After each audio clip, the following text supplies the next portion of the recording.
All right, guys, welcome back to another great episode of Basscast Radio. I am your host, Brian Carter. And you guys who are watching on YouTube, right above me, man, it's Hank the Bass Geek. What's up, my brother? What's up, man? Everything treating you right? Yes, sir. All is good in this neighborhood right here in Central VA. The lake's still jumping, the fish still biting, and it's wintertime, guys. It is time to catch the big old bass. Yep, been having some fun out on South Holston, man, catching them down in balls of alewives 50 to 60 feet deep. Wow. Yep. Using that electronics, guys. Uh, Oh, yeah. there's I, I don't want to open with this already. We're gonna hit it hard here, but there's a new tournament. There's a new single event tournament series that I posted the other day, and guess what? You got to leave your electronics at the house, but Mm. the payout is amazing. And I let me see if I can find it really quick on my phone because I got to remember because I'm crazy like that. But yeah, it is so much stuff happening right now in the world of bass fishing.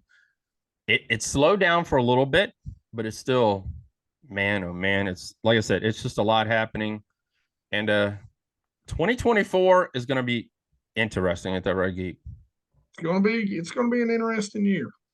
It's going to be an interesting year. I mean, it's things are popping up here. People wanting to do this, people wanting to do that. Um, Here you go. I got it right here. Let me scroll down. But yeah, first thing, guys, if you don't know, I'm on the phone now. But the cast, guys, from Fox is going to be. It's a TV. It's like a 5-part TV show. Johnny Morris is going to be on it. It's going to talk about bass, the creation of bass. I can't wait to watch it. And for you guys who fish Smith Mountain Lake, importance of fish habitat. Uh, the Virginia Game and Fish dumped some of these creations that they made, imitation fish habitats, uh, into the lake a week ago. And guys, that Hmm. story has blown the heck up. So thank you guys for taking a look at that. Tournament season is winding down. I think we are pretty much done. But here it is, guys. The Touring Anglers Association. It's a one event, huge Hmm. payout. Electronics got to be left at, I think I haven't, I ain't dove completely into it, but it's no forward facing sonar. It's no, it's none of it's pretty much go fish for a big check. So yeah, I mean, they're doing one event in 2024. We'll see how it happened, how it goes. And the guy I did watch a little video on the gentleman who's actually running the event, not a series, but the event. And he's a tech engineer, so he's not hurting for dollars and cents. The dude's got money, and it's going to be a heck of a payout. And from what I was told and or saw today on another website, he wants 200 boats for the first one, and he's already got 100. And I think it's either a three it's either a $3,000 or $5,000 entry for this event. So Ooh. you're gonna have to bring your A game. Let's just say that much. You're gonna have to bring your A game to fish this. But everybody wants to get back to the basics. And that's kayak series as well, because there's a kayak series that's moving up this way next year. And it's no electronics on that either. And I think it's no trolling motor and no electronics. It's just paddle and fish. You put in Wow. you put in at the right place. So there you go for me. Guys, and Geek will hit on this a little bit. We get 2 weeks off. And then guess what? We back on the road, right, Geek? It's expo time, boys and girls. Yeah, man. Expo time. Yes, it is. I've already been booking everything up, so I will be at the Raleigh show, we'll be at the Woohoo. Knoxville show, and then we get a little break in February, uh, and then we will be at the uh, will be at the Classic. Yes. I can't remember if it's the Red Crest in the Classic or the Classic then the Red Crest. I think it's Red Crest first. I put in my credentials yesterday for Red Crest, so we were signed up and ready to go for that. Yeah. Excuse me, guys. The Basscast will be at the Knoxville show, so we're good. We're ready for that. We've already booked a room. And then, guys, it's all kind of lumped together here, but we got the January 26th and 27th. You guys got the local Angler's Choice in Martinsville, Virginia. Then the 19th and 10th of January, I didn't mean to skip over it, is Lexington. And then January the 2nd and 3rd is Spindale. That's their 3 expos that they're having. We are skipping the Classic next year, so I will not be there. I feel that our dollars better to be used at the house. And Red Crest pays for everything. I signed up for a room, and all I have to do is show up, hang out, and make it happen. Being a part of the media, so special. Well, I can't say nothing. I have to thank Camus for paying for everything for me. So that, come on, guys. I mean, that's what it's all about. That's how this thing works. I mean, Yeah. But thank you to them, and thank you for being a part of the basscast.com. So, but what's up in your world, man? I done rambled there for a while. What's up, brother? Man, just trying to survive the holidays. You know how it is. Hopefully there's no, kids out there that are waiting on Santa Claus to come, because I'm about to ruin it for them. When you get to our age, we are Santa. So, we're the ones that's building the toys. Yes. So, that's you got to find that money and scrape it together, and ain't nothing cheap right now. So no, you're paying 3 times what you was last year, and so just trying to get through, man. It's the business end of the year too. I know for you too. We're talking sponsors, trying to put finalize deals together, trying to get to the point to where we can do more for, as I call my subscribers out there. We can do more for my geeks, and to do more for the geeks, it takes money. So somebody's gotta help out the old bass geek, and so that's where you gotta shake hands and kiss babies. And that's what we'll be doing at the shows. I mean, to be honest, that's why, because that's where we're going to see our people a part of the bass fishing industry, and you guys are our people. So thank you for being a part of that. Yep. And being a part of Bass Geek, as well as the basscast.com. Yeah, absolutely. I did look on your page earlier. What you're sitting at, is it 73,000? Yeah, 73. I think we're 73, 400 and like 40. I mean, we've been crushing it. December has been unusually good for us. I think everybody's starting to adjust to the economy now, and everybody's kind of like, okay, we got money settled in. We understand what, all the price hikes are. And I think people are ready, man. People are ready to get back out, start fishing. I think they're already ready to start fishing. I know I am. Yes. So, I think people are watching. I think we're going to see a good kickoff to the year, and that's what we're doing, man. We're trying to keep the content coming. We're hopefully going to ramp that up in 2024, and just fingers crossed, man. I'm ready to rock, dude. Like I feel like a racehorse in a stall, and I'm ready to kick the doors off and run, baby. You guys heard it right there. So yes, the same here as well. We're gonna save some of this because I want to do another episode before the first cast with just me and you, Geek, about 15 minutes, and we're gonna talk about, and we're gonna break that down for you guys and talk about that side of it. And I want to give Geek, I'm just throwing it out here there to him today. Sorry, but kind of our goals, and we kind of want you guys to keep us accountable for that. I mean, because that really does help us. And I mean, it's like, telling your mom you want her to quit smoking, trying to keep her accountable until she beats your ass. But that's side of point.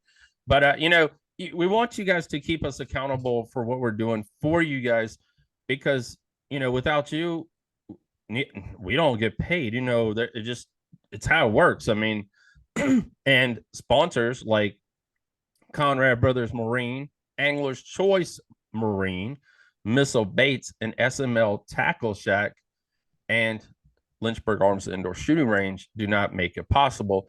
And guys, if you'd like to be a part of either one of our, Geek or the basscast.com, just reach out to either one of us on social media. We'd love to talk to you and talk business. And I ain't gonna lie, I will tell you guys this right now. You guys have been the best to both of us this year. It has been one of the best years ever at the basscast.com. We are trying to ramp it up as much as possible because I want to be free.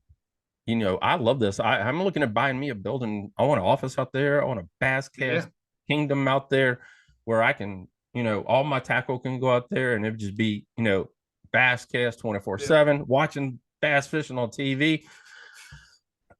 That's how much I love this sport, and I love you guys, and I love you guys being a part of it. All right, that's enough rambling for me. For one more thing, I got something really cool I want to tell you guys about. Really, really cool. I'm an influencer. Did you guys don't drop the mic? Don't run yet. But this happened yesterday. I got an email from Amazon, and we now have an influencer store. I'm going to post it in the link below. We still have Discount Tackle as our main tackle sponsor. I know Baskey's got shoot. Good gracious, why can't I think of it now? Well, we're with Tackle Warehouse right now. Oh, but there may be a change. Maybe a change. So Discount Tackle, you guys have blown it up. I mean, really have. I mean, it's been a lot of, dude, I've never sold anything to anybody, and you guys are buying it, and we thank you and thank you and thank you for that. And thank you for being a part of that. But yeah, influencer. And we're going to do some really cool things with that and with Amazon in 2024. And there's a bunch of other new stuff coming in 2024 at thebasscast.com. All right. We got a special guest tonight from Clarksville. I can say Clarksville because he's down that way. Bugs Island, Mr. Rick Morris. Rick Morris, everyone, welcome to Basscast Radio. Appreciate you coming on to the final episode of 2023. And guys, you know it's going to be a good one if you know Rick. You guys, Rick's no holds barred, and he's going to be that way tonight because ain't nothing going to change Mr. Rick Morris. What's happening, brother? Welcome to the show. And he just disappeared. I think he hit the wrong button, if you ask me. I'm not sure what he did, guys. All right, he's back, everybody. Rick Morris, once professional bass fisherman, angler, now a guide on Bugs Island. Appreciate you coming on the show. What's up, brother? Well, I'm glad to be on the show. You got a pretty good website and a lot of information for all the local anglers and for anybody coming to our area. So, again, glad to be here after 30 years on the Elite Trail. I could talk forever. You just asked. Yes, and we know that part very, very well. I've been knowing Rick for a very, very long time, pretty much since I began this thing and met his brother Ivan. And, been a big part of Bugs and Clarksville and all that area down there. And now you're guiding. And how many days a week are you guiding, brother? Well, it varies a lot. I started guiding 6 or 7 years ago, as I knew that I wasn't going to stay an elite angler forever. So I got my master captain's license and went to school for that and started dabbling in the guiding and instruction. And I'm pretty good at it because, I'm good with the public and good with the kids and good with teaching people. Sometimes I have to teach them how to, open the bail and make casts. Anywhere from that to a very experienced angler who just wants to pick my brain about different techniques and things like that. But in the winter right now, it's hit or miss right now because I'm messing around with some other species. I got 2 different guide boats, so I can take out families and groups. It's got a setup. Target other species. It's some crazy stuff I got going on with all the forward shooting sonars. I've got like 5 electronics on a pontoon fishing boat. And I still have 5 on my bass boat. So, but in the spring, in April and May, I get really busy 4 or 5 days a week. So, so for you guys that don't, if you want to get on the water, there you go. For you guys that don't know, Rick's been doing our Bugs Island Lake Report for the last few months, and we really, really appreciate that because it helps out a lot of the anglers. And guys, the links are on there. So just like he said, book a trip today. All right, let's dive into this bad boy. Rick Morris, the professional angler. Let's turn back the clock a little bit. Tonight, guys, we're just gonna hit a bunch on some topics because like you said, we could really just make this thing 2 or 3 hours, but I don't think you guys will listen that long. Maybe we could do a 2, 3, 4, 5 different podcast. Parts. But yeah, parts. But Rick Morris, the professional bass angler. What made Rick sign up for the Elite Series, man? And go through everything you had to go through to be a professional angler. And then we're going to dive into, what made you jump out of the sport. Wow, that's a long conversation. Like I said, it's a very long conversation, guys. So we're gonna have to shorten it up a little bit. So like most young anglers, Bassmaster Magazine, of course, 30 years ago, or more. And I heard about the opens, and I'm like, well, when you're 30, or in your 20s, you're like, I can do just about anything. So I was like, I'm gonna fish those opens, and I started fishing them. Back then there was only 6. Well, there was 6, and it was the whole country. So there wasn't different divisions. So the first 3 I bombed. Well, I didn't bomb, but I didn't do really well. And the second 3, all out of state, by the way, I did really, really good. And got me into the top 100s right away. So that started it right then and there. I was off and running. 30 years later, all them ups and downs and traveling all over this country, 3 trucks over 300,000 miles. Oh yeah. If you calculate 1 million road miles, it's roughly 6 years sitting in the truck seat, and that's a fact. So wow, I've been everywhere, son. You know what I mean? We've heard that before. Yeah. And, but anyway, if you look back on that time, you came out with your own rod series, RPM custom rods. I mean, and I remember you being at expos and all that stuff when I first started. Probably one of the best rods I've ever seen made. I mean, guys, this rod could bend in like 20 different spots and not break. I mean, I remember the setup you had for your rods. But what do you think was your highest moment as being an elite angler? Well, obviously the classics, I don't have a resume like Van Dam, but I've been around almost as long. I've won $1 million, and I've been around for 30 years, and I fished almost 300 Bassmaster events. I guess the highlight of my career was fishing the classics. I fished 6 of them.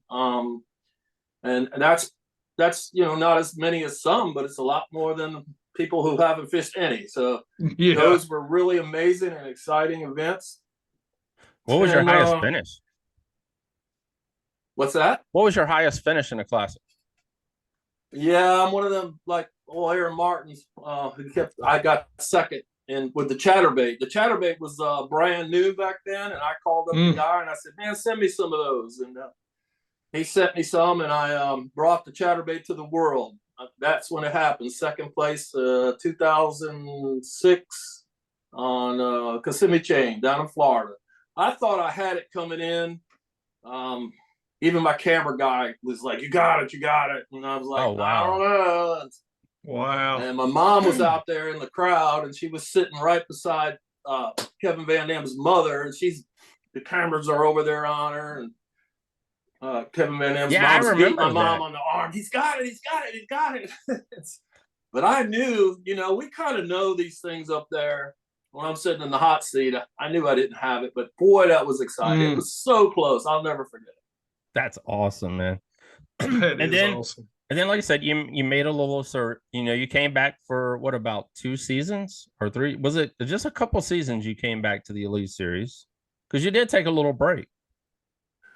Yeah, I got custody of my daughter, and so I took like a year off too. I forgot it was a couple years off in the middle of this 30 years. I had to make that decision. It was a hard one. I thought I was done then. I really did. And I was like, okay, it's the family deal. I got Sabrina, and she was 14.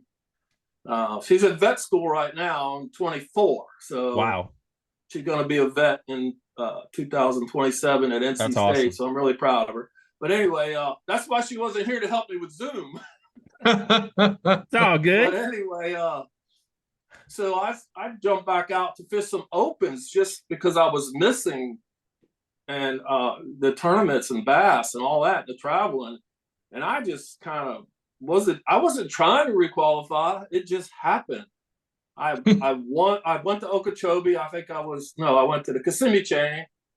I think I was 30 something, and I came to the James River and I won it. And I was like, Oh well, yeah. how'd that happen? I was just up there having fun. And then I went down to Smith Lake, them spotted bass, Mm-hmm. and I was second. So that did it. Put me right back in the elites, and I was off and running again. Wow. After taking that time off and getting back in, like you said, you really hadn't planned on jumping back into the Elite Series, but you made the leap, and mentally, how getting back into it after taking that long break, was there excitement again to be back on the Elite Series? I mean, how did you feel in that short tenor that you jumped back into the Elites? Well, it was another great moment. It was like so exciting and thrilling. I mean, the Bassmasters Elites is it, man. That's what we all go for in the Bassmaster Classic. There is nothing better than that. And I don't know if there ever will be, but there hasn't been in my lifetime. And if I could be back in it tomorrow, I'd be right back in there. So, but do you think the time you took off though, the couple years to be with Sabrina and take care of the things you need to take care of at home, kind of helped you kind of feel a little bit more rejuvenated, the break, the time away, and then jumping back into it, kind of like, I'm ready for this, man. Because like you said, you mentioned earlier, you spent a lot of time on the road, a whole lot of time on the road. Yeah. It's a exciting, thrilling career with a lot of high moments. It's high stress. It's a lot of commitment. But you miss a lot at home. So it's sacrifice. But there's a lot of other jobs in our country that you have to sacrifice. But this one is super high, but the rewards can be high. Mm-hmm. It's a gamble, like someone mentioned on the Basscast.com's Facebook page the other day. And we're going to dive into that topic a little bit ourselves here as we go through it. And you guys all know what I'm talking about, Mr. Fouts. But, it's a gamble, and that's what it's all about. And it's a high stakes gamble. I mean, we're talking $5,000 a hand is what we're gambling right here. Yeah. And, but it's awesome. It's great. It's no better stage to be on than the Bassmaster Elite stage, like Rick was saying. For sure. Since you've been out, man, you've been out about what, 2 years now? Yeah, 2020 was my last full season. Looking back on that, how do you feel since you've left the sport, man? You said you dive right back into it, but life changed for you. You settled down. You got the guide business going on now. Yeah, so I have my rod company. I have small American-made rods, RPM custom rods, but they're super high quality. And the people that buy my stuff, they want that American-made brand, and that's what I deliver there. And yeah, I'm all into this. The guiding. I'm a master captain. I have 2 different boats, and that's pretty exciting. Teaching it and seeing all that new excitement and so on and so forth. But I'm going to tell you, the first year not being on tour was, I mean, that's, it's like getting out of the military. It's very depressing. Oh yeah. And it's it's just, you feel like, man, life is over.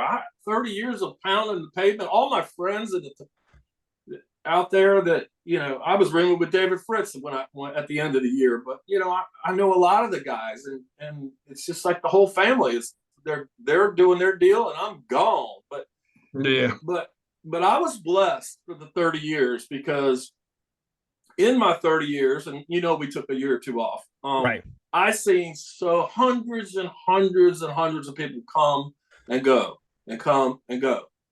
So I did live my dream. So it was awesome, and I'm grateful for it that I got to experience in the good old US of A.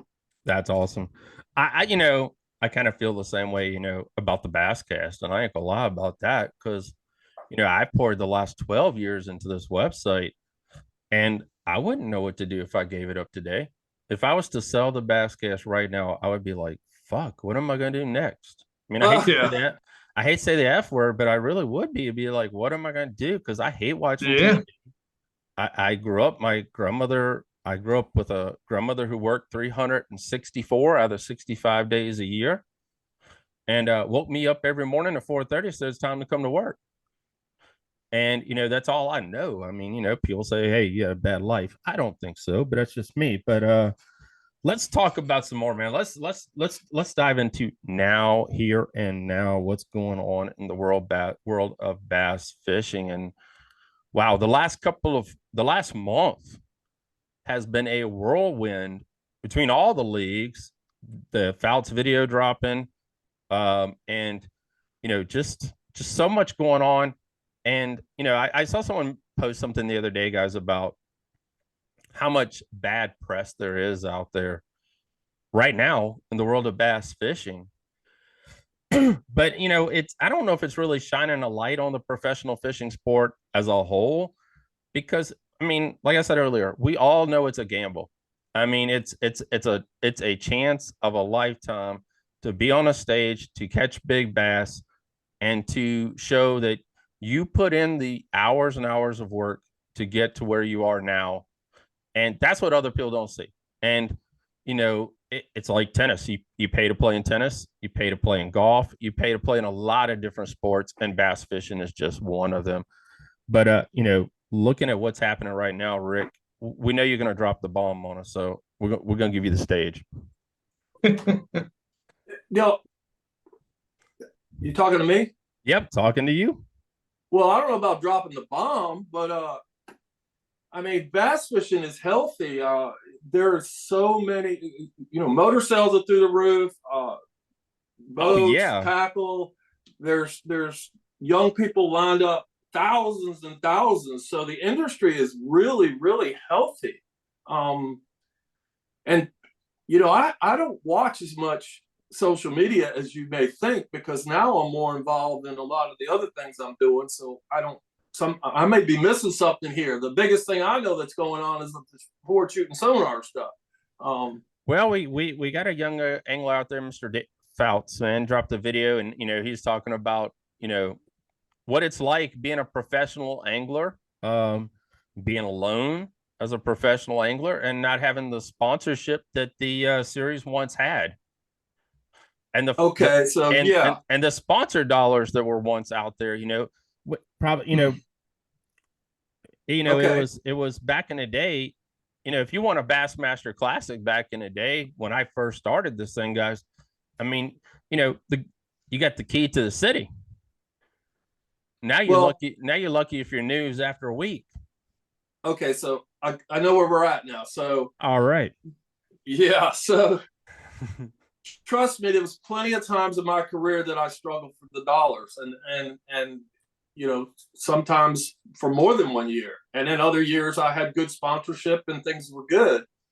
And nothing lasts forever in life, and nothing lasts forever in fishing, and no sponsor lasts forever. So it's an ongoing thing to keep sponsorship going. And now that there's so many players lined up to be in the elites, the sponsorship dollars, there's not enough there to support the amount of people that want to do it for the living. I mean, and believe me, I don't believe there ever was. So we got 3 series now. I mean, it's it's crazy.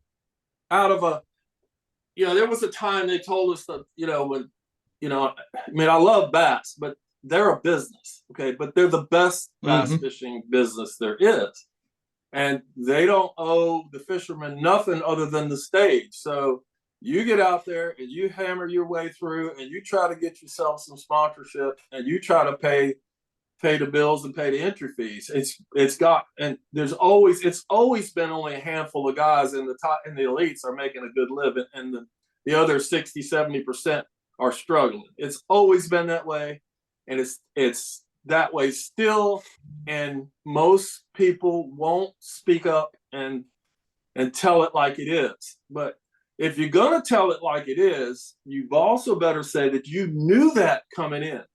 Oh, 100%. It's not best any tournament organization to get you your sponsorship or to pay your bills. And so over my career, even myself, I don't want to go out there and say, oh, this is terrible. I can't get enough money. I'm in the elites and I ain't making enough money. But unfortunately, it's not one of them sports like golf where everybody's making a bunch of money. That's just the way it is. Yeah. Let's take it back a little bit, Rick. When you started fishing and stuff like that, and it's still, even when I started this whole thing, a lot of guys had jobs. I mean, they would go home on the weekend to their 9-to-5 job. They ran a business. Yeah. A lot of them still are running their own businesses. They cut grass during the summertime. I mean, they did whatever it took to pay the entry fees because, they knew that they weren't at that level where they could go ask for dollars. Well, almost everybody until you reach the top with a bit. Let's take John Cruz, for example.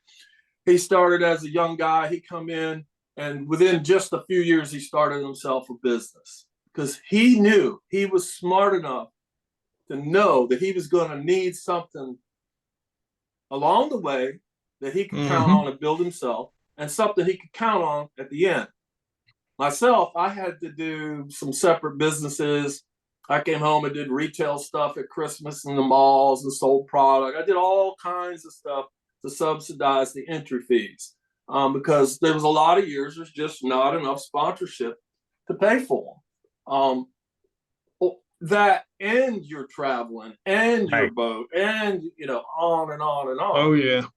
And I'm from the era of, I got multiple boats and received multiple boats and motors at no charge back in the day. Those days are gone for the majority of the elites. It's only a select, only a few, okay? Because now we have the high school, we have the college, and sales are good, and social media marketing's different. It has grown. It's huge. We have built it. I mean, I can remember the day sitting in meetings with Jerry McInnes, and he was telling us, get out there, and we took the youth fishing. We had speaking sessions with them. And now all these 20 and 30 and years old, they grew up in the back of dad's boat and they watched all this and they're out there.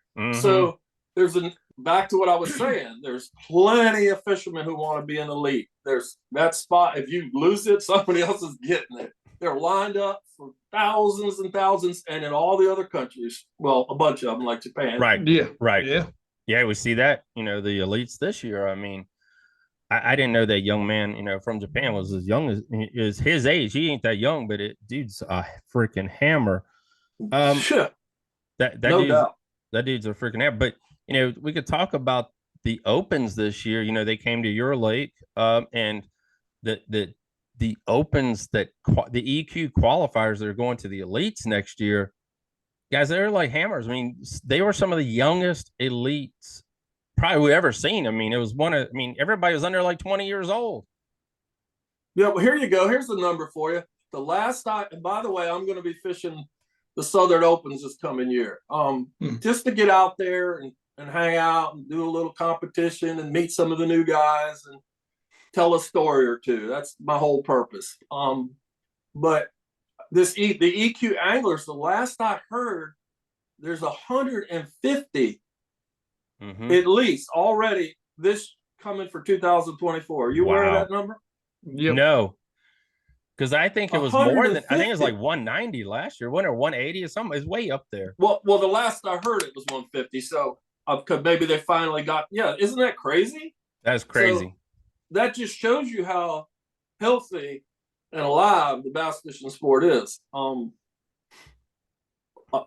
It's always a financial struggle for some. So it is a little more of a rich man sport than it was before. Yeah, that's been it's been a big thing on the basscast.com, and with a lot of the posts that we put on Facebook, and that's some of the comments and the feedback that we've gotten is, it has become a rich man sport. You know, my dad was in NASCAR, and you guys know I kind of related back, and you probably heard me talk about it. But hell, my dad, you had a car hauler, you had a set of tires, you went to the race, and that's what it was. And you paid to race because you had to pay for everything else, and that's what Bass has gotten. And now, you know, we're talking $140,000 bass boats before the electronics get on them, and they're the same stinking boats. There's nothing special about any of them. They painted different. That is it. It's the same damn fiberglass boat we've had for 25 years. That we got a little bit better motor on them, and that's all you're paying for. And I can't say nothing about it. I don't know, dive deep enough into the motors themselves. Yeah. But I mean, that's it. And that things that went up 30% since I started 12 years ago. Well, in 1983, I bought a Z880 Winner with a 150 on it. It ran 60 some miles an hour. It had a 24-volt trolling motor on it. It fished just fine, and it ran 60 some miles an hour and had a couple electronics on a trolling motor. And how much do you think I paid for that boat? 12. $12,500. Yeah. Mm-hmm. $12,000. That's not enough to cover the electronics on my bass. No. No. I paid 10 grand, and I work with Garmin. I paid 10 grand for mine this year. So yeah. So that's the other thing. So if you're going to compete, now you got extra expenses, and you got to have all these electronics. Yeah, you can go without them, but good luck when it gets down to the other controversy, the forward shooting sonar and side scan and all that. In your opinion, man, do you think it's the ruined the sport? Just in your opinion, do you think it's ruined the sport?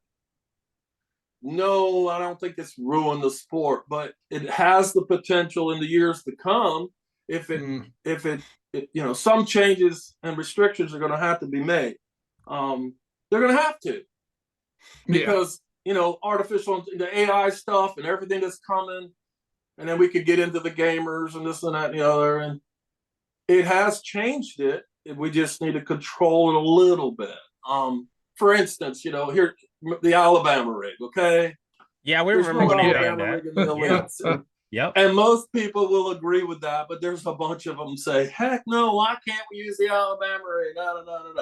So now we're in the forward shooting sonar.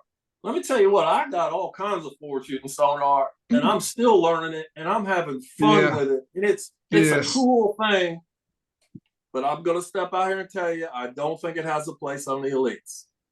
The elites are the elites. Somewhere along the line, we got to have some kind of restrictions. Yeah, it really did get pretty bad this year when in not all the tournaments, and everybody's made the comment about it, when you pretty much watched everybody stare at the screen the whole entire event.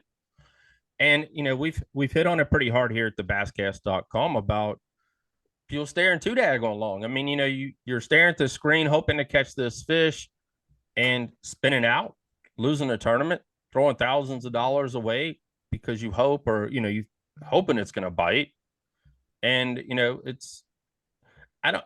you kind of wonder, I ain't gonna say if it's taken the skill away, but you kind of wonder if it is, to be honest. I mean, is it taking the skill away from, on a last show or two ago, remember Geek, I brought it up. I mean, you don't need 3 days of practice anymore. One day with side scan, down scan, all that crap, hit the lake. You're going to split it up, run up and down it a couple of times. Hey, I know where the fish are.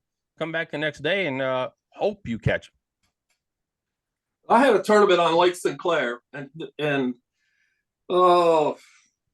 several years back, and I ran up there and I was catching them on a square bill, and I was catching 23 to 25 on a square bill, shallow grass. Wasn't getting a lot of bites, but every one was a stud. Some weird front came through, and I think I only had 3 fish, and I was almost in last place. And I said, well, guess I'm going to run out in the middle of the lake and use forward shooting sonar. So I ran out, because I already bombed. If you don't catch them right up there, you're done. So, so I ran out there in the middle of the lake, put the wind behind me, and just drifted and caught 23 pounds just drifting through the middle of the lake with forward shooting sonar and saw every single one of them bite. So, I mean, and then on another part of it, you know, so yeah, older people do phase out and older people do retire, but the forward shooting sonar definitely has accelerated that. And I believe I haven't looked at the numbers, but I believe that the elites are getting younger and younger. Not to be They young, are more, you know, the percentage is younger than used to be before. yeah. That's 100% true. But I think a lot of that goes to we're creating the feeder systems. You know, Bass and MLF and before that FLW has finally created the feeder systems from the high school. You know, like a lot of other professional series. I think a lot of that we're seeing those younger kids, and you know, I know, you know, those kids have more time on the water, and you know, we can all agree time on the water is what it comes down to. For sure. You know, even with the forward facing sonar, you still have to find them to see them, and you know, these kids have got hours ahead of like where me and you know, I'll be 50 next year. They're so many light years ahead of just, you know, being able to do what we could do when maybe we were 30. Right. You know? And I think that's and that's good for the sport. That's good for the sport. Like you said, there's going to have to be, I don't know where it's going to end with the electronics, but there will have to be some sort of restrictions. Any sort of motorsport, there's always technological restrictions. NASCAR did the restrictor plate. You know what I'm saying? There's always there's golf certain clubs and drivers and how they're made. They've restricted. So you know, so we'll definitely have to see restrictions come down the line. But you know, so I think we're seeing the feeder system start to pay off, which is why we're starting to see younger kids do better too. I agree with that. There's a very large base of young fishermen that we've created, and that's a good thing for the industry. And the other good thing is majority of, you know, a huge part of them are college educated. So, or getting college education. So as they mature in the industry and the sport, they're going to have a bigger influence on protecting our rights and our lakes and stocking programs and accessibilities and, you know, the politics of bass fishing. And not only that, but you've got a lot of great young minds coming in. As those minds mature, a lot of them may not be, you know, suited to be pro anglers, but they want to be in the industry. So I think they're going to increase, because the more people we flow into it, the more we get to at a young age, the more these guys are going to go out and work for companies and then build their own company, start their own fishing company or their own company that's maybe outside of the fishing industry, but will sponsor fishing companies and open those doors as we get greater numbers pouring out into the workforce. I hope that's the hope, right? No, that's basically, I just said it a different way. And you said it a different way. I agree 100%. So I still see more positive than negative. Yeah. Yeah. You know, I saw today, I was watching a video and they had made a tool for for your transducer on the front of your boat for forward facing sonar that will actually turn the transducer itself. And it's a little round disc and you plug into it and it looked pretty daggone neat. It hasn't come out yet, but you know, like I said, with all technology and with anything else, more jobs are created because more ideas are created. And you know, it's just the way it goes. And you know, and like you said, Rick, I've spoken to a lot of anglers that fish with me. I've been doing this thing over a decade now, and I see guys out and about. So where'd you go? Well, my boat does not cost $6,000. Why do I want to put $6,000 on it? It's like taking a 1973 Pinto and putting $10,000 worth of rims and tires on it. I mean, that, you know, you look good, and hopefully it's going to help you catch fish. But I mean, that's the whole thing. And a lot of them just are dropping out and, leaving the sport as a whole because they can't keep up. I mean, it's just one of them. Not really, I can't say can't keep up, but a lot of guys just don't want to learn these electronics. I mean, I had I had in my basement a while back. I actually ended up selling it, and it was one of the tape electronics when it actually printed Yeah. it on a piece of tape. Someone gave it to me, and then I ended up giving it. I think I sold it or gave it to someone else. But when it actually printed it, and you would read it that night, and it would show like your levels, and all it was when did that come out? Like the 70s or so? Yeah. So look, while we're talking about that, you see this right here? Yeah. That's awesome. This was the first GPS unit I ever saw. And Roland Martin got the first one. He was fishing the elites at the time. And we were all around his boat. And he's like, "Oh man, come over here. Look at this thing. This is Lawrence's GPS, right?" And this would hold 200 spots. And it still works. I've got 2 of these. That's awesome.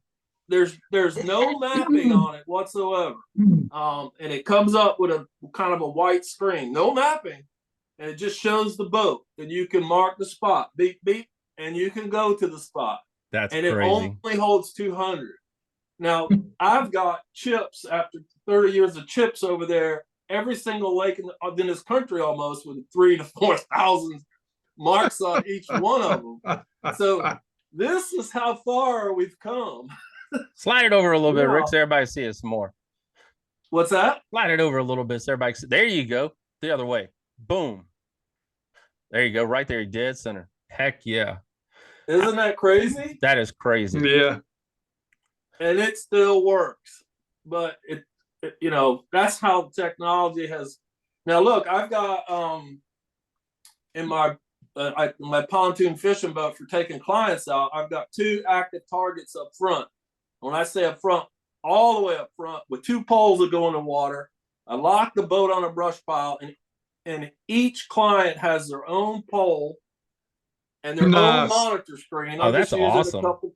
I'm just using a couple carbons because they do just fine for that. And it's the original active target, and they can watch the bait go up and down on the crappie piles and so on and so forth. And then I've got on my dash, I've got the Lowrance, and then I'm playing around. I got a Garmin that I bought years ago. And a friend of mine says, we were out there trolling the other day for stripers with the Alabama rig. And we were like, hey, let's put some backwards shooting sonar. So we tried some, and I don't want to pick on no brand out there or nothing, this and that and the other, because I like them all. But he just happened to have this saltwater transducer by Garmin. It's a $2,500 transducer. It weighs 3 or 4 pounds. Wow. So we put that on a pole and put the Alabama rig out there. And first, the wonderful thing was I could watch how deep the Alabama rig went, because I wanted it down about 30 feet.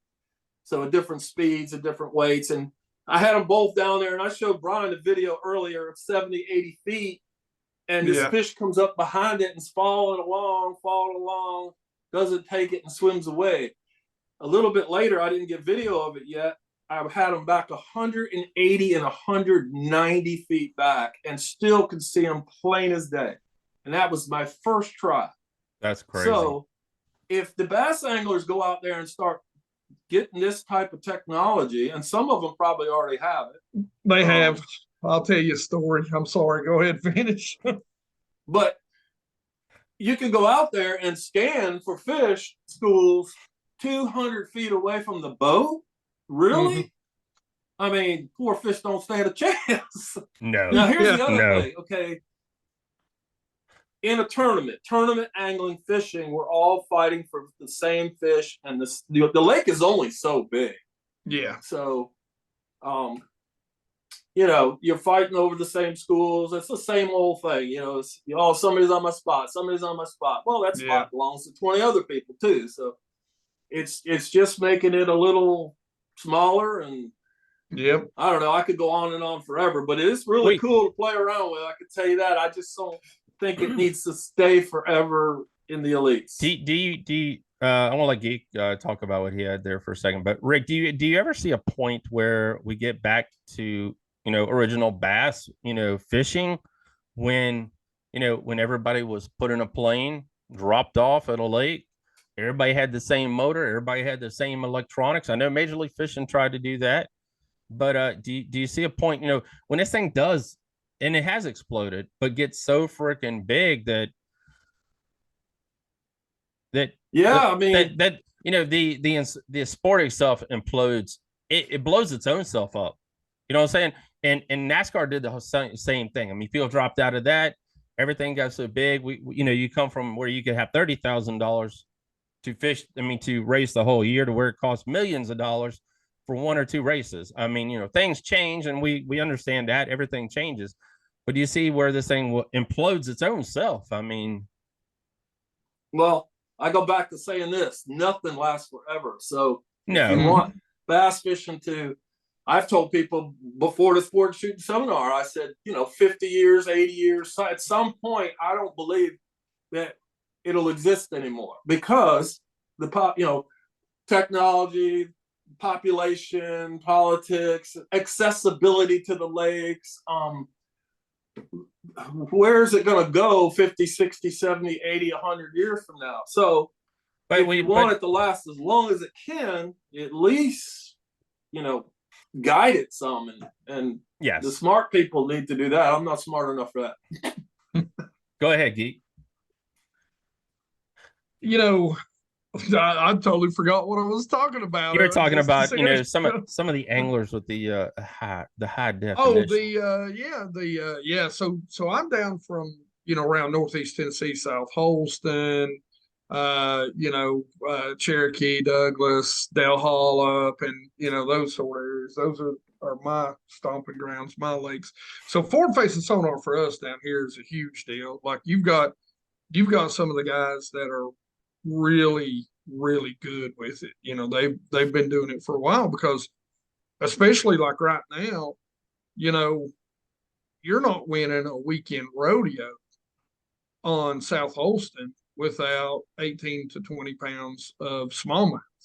And right. you're only catching them, as we call it, dropping, And so we were on Dale Hollow a few months back, and we were in there, and we were in this little cove, following a school around, and all of a sudden my just went crazy. And this dude is in there, and I was talking to him, and he had the saltwater transducer on. And it's just such a strong signal. It was blowing mine out. Like I was 100 feet, 200 feet, we were kind of passing by, and it was just destroying my, wow. It's that sort of a strong signal. So there's already guys that are using it. I'd heard rumors that there were already guys using it on the elites last year. So no doubt about it. The more power you put to these things, and everybody's saying, well, the gamers, they know how to tune stuff up. I do some boat rigging on the side here and there, and solder everything, and I know about the gauge wire and all that stuff. And the more power you get to it, the more it's going to put out, and you fine tune this and that and the other. So it's a technology race, and it's going so fast. And from what you just told me, oh man, I don't know. I'm kind of glad I'm not experiencing that, because who's got the most power putting out there? Right. Wow. So it was, but that guy had one of those Garmin saltwater transducers. The one I'm talking about. Yep. The exact one you're talking about. And it is crazy. Yeah. All right, let's move on to something else. Let's talk about Bugs Island, Virginia, and Lake Gaston, and you're part of the neighborhood down that way, man. The last few years, you guys have seen a big old influx of these little spotted bass have been blowing up into the lakes and all that good stuff down that way. And Game and Fish has been trying to introduce some new tiger bass, and been trying to work out, trying to get some spotted bass out of Bugs Island, because a lot of the guys were talking about that during the Open. The spotted bass has started taking over Bugs Island as well. How are we gonna get this whole thing under control, Mr. Rick Morris? Huh. Well, let me put it to you this way. It's like anything. There's good and bad. Anywhere in the deep south where they're originally from, I guess. Everybody's, you call them magnums. You catch a 4 or 5 pounder, they pull like crazy. They smash top water. They do all kinds of stuff, and they're a beautiful fish. And to me, they're just as I value them just as much as a smallmouth or a largemouth. However, we are aware that they are prolific, meaning they breed really fast, and grow really fast. Mm-hmm. So that means they do take over some habitat, and they may become the predominant species. But on the other hand, some lakes, with the pressure and how much fish are being eaten, and these lakes that are over pressured and have declined in come on. But Lake Gaston used to have 9 and 10 pounders in it all the time 20 years ago. It was like top 5. Now it's like it is a 5. So if you and if you catch a 5, you're lucky. And we had I don't know if you're aware of this, but exactly. If you catch a 5 pounder, that's one lucky bass. Okay. 2 years ago, my partner, he caught a 9 something. I hadn't seen anything like that in years and years and years. But anyway, so we had a group, the little cat trail tournament out here. They caught a 20-pound bag of spots this past summer. 5 fish. So, there's some good and there's some bad. So we always wondered how they always got introduced. That was the crazy part. And then, but the F1s, I hear, we got this program going on, and it's the Carolina Federation of stuff. Is Chuck Murray's got all that going. And we all donate money, and the state matches it, and they're putting them F1s in there, and in Norman, and so on and so forth, because it is the faster growing. It's aggressive, it grows fast, and it gets big, and it's a hybrid. Right. An F1 meaning first generation. So for the viewers who don't know what it is, it's from what I've heard, it's a Florida strain crossed with an aggressive growing fast Texas bass. And it's called an F1 or tiger bass. So that's a great thing. I'm excited about that. And I'm excited. I don't know how we need to get something going with Virginia, because you just said something that Virginia's going to put some. They've already been in. Yeah, they're in Smith Mount Lake. They've been in Smith Mount Lake probably now for the last, good gosh, 8, 9, 10 years, maybe around that area right there. They've been putting F1s in Kerr Lake. In Smith Mountain Lake. Oh, I know they've been doing it in Smith Mountain Lake, but why don't they come down here? I heard they are going in Lake Gaston next, and I heard they're working on a program. I think next year I've heard 4 or 5 new lakes will be introduced with them to try to help clean up some of the spotted bass. Bugs is not one of them right now. I don't think, unless something has changed or the money has been collected enough to get it. The deal here was some local anglers raised a lot of money. They did it a couple years in a row. Then the Game and Fish got involved in it, and now the Game and Fish up here have done a lot with the F1 tiger bass. And there was another stocking this year. And then you guys hopefully you all saw the story that we posted on the basscast.com. The Game and Fish were just up there a couple of weeks ago on Smith Mountain Lake, and they introduced some of the imitation fish habitat, for these tiger bass and other species. So, I mean, we're doing a lot up here on Smith Mountain Lake, trying to bring it back. And you guys all know down at Bugs Island, you guys had that virus that took out a lot of big fish. Probably, what is that about, Rick? Maybe like 7 or 8 years ago that virus came through. Yeah, at least, and it was like year after year after year, and it's like it's really not come back strong. I mean, there's a lot of fish in the lake, but not a lot of big ones. So, and it's got bait and it's got tons of food in it and great habitat. But why aren't we seeing more large bass in Bugs Island per lake? I mean, so we need to get the F1s in there for sure. I'm a little bit concerned about. I don't have a problem. And by the way, as a captain and a guide, I allow my clients to keep some spotted bass. It's really hard for me to do because it's always been taboo, catch and release, catch and release, catch and release. But I'm sorry, if we catch a 4 or 5 pounder, it's going back in the water. So it's a trophy bass to me. And here's another problem. It's 4 or 5 pounder. I get that. Yeah. Yeah. So here's another problem, especially on Gaston. You got these causeways, and the fish migrate in and migrate out. And I'm out there enough to know that now that the word's out, the meat eaters are sitting there and they're loading up their coolers full of these bass, and they're taking them and eating them. Okay. And they're catching them at the choke point. And there's no game wardens checking them whatsoever that I have seen. Zero. So how many largemouth are going in that cooler? And I came through the P Hill Bridge the other day, well, this past summer, and there was a guy with a 2-pound spot on. I'm like, all right, good deal, And he goes, oh yeah, I caught me 200 pounds of these yesterday. And I'm like, 200 pounds? I just had to, I don't know if he was telling the truth, but he was right back out there ripping on them. And I'm thinking to myself, how many largemouth are gone? So I don't know how you can control that either. So there's good and bad with everything.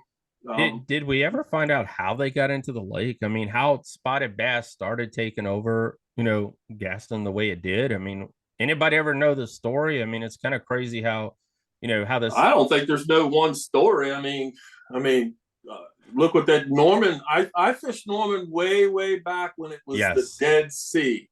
You couldn't catch anything. We had I don't know if it was a top 100 or I forgot the name of what we were called when I fished there. But I one day it was a fall tournament, and I had like 6 or 7 pounds or 8 pounds. I think I had 8 pounds, and I was like in 15th place or something out of 100. And but Tommy Biffle caught 18 pounds, and then he had a few more days of low weights through that. And he won. Wow. That's how bad it was. And then I guess the locals took it upon themselves to however they got them, they got them in the Norman, and now Norman is full of spotted bass. So yeah, I imagine the same thing happened here. Yeah, I was just down there this year. Yeah, for Red Crest. And it's interesting when you go to a tournament when a lot of money's getting handed out for 10 pounds of fish. Yeah. Rick, man, we appreciate you coming on. Appreciate you talking to us and being on the show. Like I said, guys, he does our lake reports. Book a trip. Get ready for spring, or now striper season is on. Some big old stripers are in there. I know for you guys who don't know, I mean, there's some giant freaking catfish in that lake. I mean, giants. I mean, big catfish dinner as well. So there's a catfish. Did you see that old Zach Royce just caught one 120 some pounds? Good God. Woo. Wow. So I mean, it's a well-stocked, well-run lake, plenty of water dinner for everybody to fish in, even when it's low. So make a trip down there and book a trip with my boy here. But before we go, man, 2024 is right around the corner. The world fishing is going to be another interesting year again. We're going to be stretching the limit. I mean, the Band-Aid's going to be stretching. I'm not going to say it's going to pop, but the Band-Aid's going to be stretching. But, what's it going to take? I mean, what is it really going to take for that young angler who is making that leap in 2024 to be around for 4, 5, 6, 7, 8? Are they going to be like football players, maybe be 5 years and out? I mean, You know, are we going to have those consistent anglers like yourself who spent 30 years in there? That's a huge question. I guess it's different for every individual because, like I said, I've seen hundreds come and hundreds go, and I could have left a few times, but I stuck it out just because I wanted to finish my my dream, and I did. So was it the best and smart decision to stay a full 30 years? Maybe not, because an angler's got to be careful how many of their money making youthful years that they spend on tour, because before you know it, just the other day I was 40 and I was just loving life, and then daggone, I don't know what happened, but I'm getting ready to turn 62 in January. I don't know how it happened. Guys, Rick is full of energy. I don't care what age he is in. He is wide open. One of the most, and that's probably one of the most loved things about Rick Morris, because he's wide open the whole freaking time. And, you know, the stories are out the wazoo, and you guys will be well entertained. Let's just say that much if you guys book a guide trip with him in 2024. So, brother, man, thank you for coming on. Thank you for talking with us tonight. Guys, this is the last show of 2023 with Mr. Rick Morris. Hey, one last thing. Yep. Please invite me back on the show, and let's just do storytelling, and I will tell you some crazy stories from 30 years. We will do that. You'll have to pick like your top 5 stories or top 4 stories, and we'll just sit back. I got some stories that everybody would love to hear. That's why people come and go fishing with Captain Rick, because we talk fishing all day from start to finish. You guys heard it right here. We'll be right back, everyone. Man, oh man, we really, really appreciate Rick coming on and talking with us tonight. You know, it's been a heck of a 2023. You guys all know we can go on and talk about it for hours. We're not going to do it because you guys have all, I mean, God, you guys have blown up the Basscast so much this year with all the different events that have taken place. We appreciate that as well. All the new followers, thank you for being a part of that. Geeks channel as well. You guys all know that. You guys all know for Geek, man. You know we want to hit that goal of 100,000 followers. So head on over right now, follow Bass Geek on YouTube, and guys, Basscast Radio and the Basscast.com. You know it's not free. We do put some time into this thing, and I ain't gonna lie, I put a lot of time in this thing. And this Christmas, all I ask for is for you to share Basscast Radio with a friend. That's it. Or share the website with a friend. That's it. Hit the share button. Tell a friend about it. That helps us. I mean, it's not that hard, guys. We don't ask you for real money. We just ask you to hit a button and follow us on YouTube, Basscast Radio. That has been going up a lot. A lot of people are watching us on YouTube. So thank you for watching us there. But just share us. That's it. I mean, take a moment, hit the share button. If you like what we do, hit the like button. And if you really, really like what we do, leave a comment. And we really appreciate that. So have a great week. Merry Christmas, everyone out there. Be safe out there as you're traveling, because it's the crazy time of the year, and it's only going to get crazier. And we appreciate you all listening to Basscast Radio. And our newest show we started this year before the first cast. So appreciate you all. Thank you for being a part of the family, and have a great night, everyone.